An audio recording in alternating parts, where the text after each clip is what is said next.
Chapter 19 went up today, and we have 20 chapters of Breathe Mija. Um, which means by next week, this is coming to an end. This has been such an incredible journey. I can't even begin to share how blown away I am at the fact that, you know, I almost deleted this book. I've said this before, I almost deleted this book. And Benny, had it saved. I was texting with her yesterday when we were editing the last chapter, and she was like, Hi. She was like, I am so glad we did not delete this. And then she also revealed a secret to me that when I had begged her to delete this, because God forbid it ever surfaced and somebody read this, I was entirely fearful of just certain people in my life who didn't want my life to be public or out there, for this to surface and for them to like hear this truth. And so I begged her to delete it. And she was like, I just couldn't. It was like, she saw me, go through, like, if you read chapter 19 today, after Julian and my annulment happened in that season in which she showed up as my best friend in my family, I really just went to writing and writing and writing. I mean, we would go to the bookstore, we'd go to the park, and I would just bring my journal and I would write. And she was just there for me, watching me cry, you know, having a shoulder for me to like cry on, a place for me to be safe, and for me to just write. I didn't distract myself with drugs or alcohol or a relationship. I just was focused on my family and my friendship and my work. I was so locked into my work. And I had just refused to allow it to entirely break me. And somebody said recently, like, one of the things that they have noticed in me, and I was able to recognize it, was that I'm not broken. Like, these things have happened, and sometimes women can come out, which I understand, super just like broken, and I'm not broken.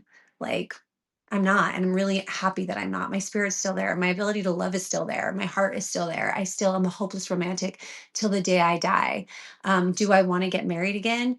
As of today, hell fucking no. Um, but as we've seen through the many chapters of my life, I am forever changing.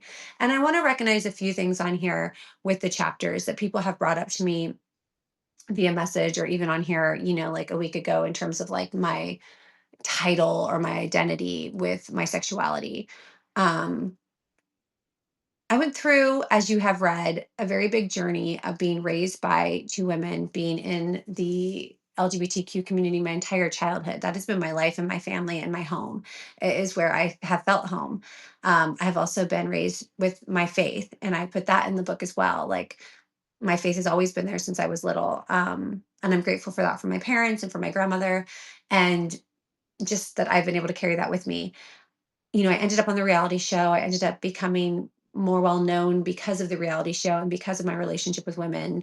And through the show, there was a lot of, I wasn't gay enough. I wasn't gay enough. I was like, I was bi or I was this, but like I definitely wasn't enough at that time to be okay for everybody. And I remember being so hurt that like this is where I'm supposed to feel the most welcomed and safe. And I didn't feel fit. I didn't feel like I fit in with like the normies over here, or the school people here, or the religious people over here. Like, I just always felt like an outcast and a weirdo in my life since I was a little girl. And then I was like, this is my place. This is where I feel home. And then I got such a backlash during it that I was like, "Fuck, this doesn't feel like home either." And I've just always been on this journey of maybe seeking love, right? From a community, friends, a partner, a relationship, without really learning how to find that in myself and find that with God and find that here. Like, if I would have given myself the amount of love and attention I was willing to give all of these people and all of these groups and all of these identities, oh my God, I can't even imagine what my journey would have been like. Motherhood woke me up. And yeah, there was this seeking for a man and a husband and all of those things that you read about in here. And that wasn't because I was against me being with a woman. It had nothing to do with that. It's so much deeper than that, and it's so much more complex than that. But we are here, we're just constantly putting people in like these labels and these boxes. And like even right now, like spiritually, I'm in a shift of my faith. Like, I'm not going to shift away from God. I'm not going to shift away from Jesus. I'm going to shift in where I stand on what I believe in with religion right now. Do I think it's causing more harm than helping? Yes. Do I feel like there's a deeper place I need to look into and level up on my spiritual relationship? 100%. I am forever evolving and wanting to learn. And I'm not okay with just saying, oh, I go to church and I'm part of the Christian church community. It's so much deeper than that. It's actually so much more about me and my personal walk with Jesus, and not an organization telling me what and how that walk should look like or feel like. Same thing with a community telling me what I should look and walk and feel like. I don't want anyone telling me what I need to be in order to fit in anywhere. I want me to feel okay fitting in with me and feel aligned with myself and feel aligned with God and feel like we're good. We're aligned. We're good. We are good, right? If that group doesn't think I'm Christian enough or that group doesn't think I'm gay enough, like that's cool. That's cool. That's on you guys. If you need all these rules and restrictions to remain secure and steady in your life, I don't. And I never have.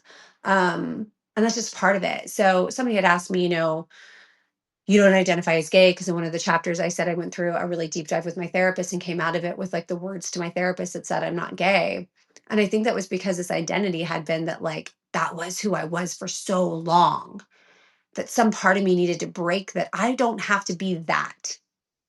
And that's okay. Right. It doesn't mean that I'm not queer. It doesn't mean that I wouldn't love a woman or haven't. I've loved many, many. And if you've read my book, you have read those relationships since I was a very young girl.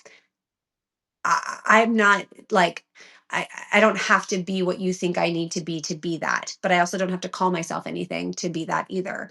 I've desired a relationship that would be loving and safe with a man, and that is what this book has been about. And it's actually kind of sad how bad I wanted it, but it had a lot to do with my father. It had a lot to do with not having that or seeing that growing up, and it had a lot to do with the abuse that I dealt with from men from a very young age. And this is a common situation. It is a very common thing that women go through, and we find safety where we are trying to find it. And mine didn't come from men. It didn't come from men, nor has it ever or thus far been from a man. I don't have that. I have strong, powerful women in my life, and I have my entire life. And I'm so grateful for that. And I'm so grateful that I get to be that. But that's just my journey. And I used to say this on the show when people would be like, you're not representing all of us the way that you should. I'm not here to represent all of a community. I'm here to represent a human experience, a human being, a woman, that is just trying to figure out what love looks like, where that is safe, changing. And somebody wrote to me, a few people, about like this previous kind of era that I've been in or went through publicly. And then I erased my Instagram and disappeared and came back out here with the book. After all of this with Julian went down, and you're about to read a whole lot more in the next chapter, with a final chapter next week, that I don't even think you're prepared for. But after all of this went down, which nobody knew was happening, so the world was making all these judgments, she left him and here she goes again and she's failed at marriage. And I just sat there and I wrote in my book and I cried while people kept doing this. And I would see it with Jenny and be like, I don't even have it in me to like rebuttal this shit, because people are just creating their own narrative and they don't know anything going on. I hope it's a reflection and a reminder that you don't know someone's life. You don't know what they're dealing with, right? Everyone's dealing with something. Their actions and their behaviors are coming from something, and it's normally pain or fear or unhealed trauma, right? I was in the midst of some hard shit over these last few chapters that you're reading about with this marriage and this relationship. And it's triggered a lot from my childhood, because it had been a very long time of dealing with it with him. And finding safety in my partner that was a female, but not finding us to be the romantic partner I wanted to be. So that was confusing and conflicting to me. Why don't I love her this way? Why don't I want to marry her? What is wrong with me? Am I gay? Am I not gay? It's like it's a normal, natural thing to start to question. Am I queer? Yes. Do I want to did I want to find a man to have that life with? Yeah. Do I now? No, right? Will that change? Who knows, right? I'm just really good with me finally. I'm just like super solid with me. And that feels so good because I've never known this. I've never known this. I've never not seeked, something outside of me and God. And so it's been really healing, and writing this book has been so healing for the people in my life and for myself and for everyone here reading it every week or listening to it. I am so grateful. You have no idea how much you have filled my heart and made a dream. I'm gonna cry, like a dream come true for me to write this and put it out there and not have people just rip it apart, but like read it and have empathy and like connect to it, to like have other women read it and connect to it and be like, I may not have had your crazy life, but some part of your life resonates and I can relate to that part of it. And that was why I felt like God was like, just write it. Who cares what people think? Who cares if they judge you? They judge you anyway. They're going to judge you anyway. You might as well be creative, do something good, and maybe it helps somebody reading it, that you're not crazy. Don't let people call you crazy. And if you're crazy, be crazy in a way that is crazy enough to take chances, crazy enough to break free of titles and groups and things you're supposed to fit into. Sure. Be crazy enough to break those boundaries. Okay. And if that is crazy to people, fine. Because you know what's crazy to me? Crazy is living in the restrictions that some group, label, title, organization has put you in. You break free, and you can breathe. This book has been such a beautiful healing experience since the last year that I went through. I did not write about the most current year. That will be something I write about in the future. I've written about up until this point. That was a very public thing that I went through because I think reflection and processing of your life takes time to really understand it and write it out. And that is how I needed to do this. Um, the ending to this is nothing any of you know. It isn't. No one knows the ending to this. So if you think you know my life or you think you know how this ends, you don't. You don't. So I'm proud of myself and I'm in a very different season in my life. And for those who said, oh, you were a trad wife last year and you were, right winged or whatever, because of my Christianity and my faith and some of the posts that I was doing, I was pretty damaged last year.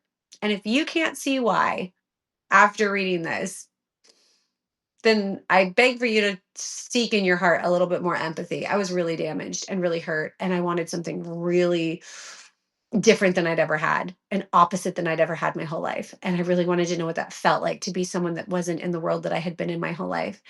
And I tried to step into that and test the waters and see maybe that was what I needed because the life I was living was so insane and chaotic and hurt so bad that there had to be some other part of me as a woman or my femininity that I could tap into. And maybe I could be soft enough to be that woman that like a man would love, only to find out that being that didn't work either. And no one's going to love some soft version of me. And it threw me into my hyper masculine more than ever. It did. I am in my hyper masculine yet again because I'm a survivor and I keep being put into the place where it isn't soft for me to land. It isn't safe for me to rest and be. I gotta fight. I gotta write. I gotta work. I have a kid to take care of, and I gotta pick up the pieces while everybody gets to cry and be depressed and be sad about life. Us single mamas, we don't have that. And the only time I ever did feel like I could almost rest and just cry and be safe was with Benny during that time. But I had always wanted it to be at a man because I'd never experienced it. And I'm always wanting what we don't have or what we don't know. And I think you read about so much of that in this book.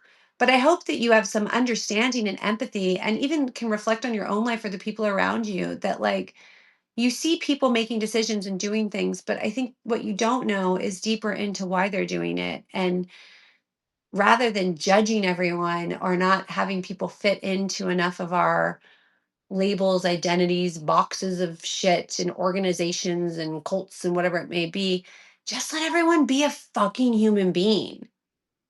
Okay? With some grace and love just love one another. You don't have to agree. You don't have to join in. You don't have to even want them around you. I'm not saying don't have boundaries. I'm just saying we're all on this fucking planet with no real truth to what the fuck is going on, seeking something. And you know what we're seeking? Love. We are seeking love. We are seeking to be seen. Everyone, all of us, right? And most of us are walking around because some parent along the way in our childhood didn't see us or love us. And that's just part of it. And that's okay too, right? So I love you guys. Thank you for giving me an opportunity to share my truth and my raw and gritty life that I have had. And I did not hold back when I put it out there for you to judge, rip apart, whatever. And in fact, you guys did the opposite. You loved me and you held space for me and you related. And for all of those who have just been here on this journey, I am so, so grateful. I'm so grateful for you. Um, it just ended up being more beautiful than I could have experienced doing this. And so stay tuned for next week. It's going to be a good one. And I love you guys. And I'm sorry I'm crying, but I'm also not sorry. But I'm also in my 40s and I'm perimenopause. So things are very emotional to me these days.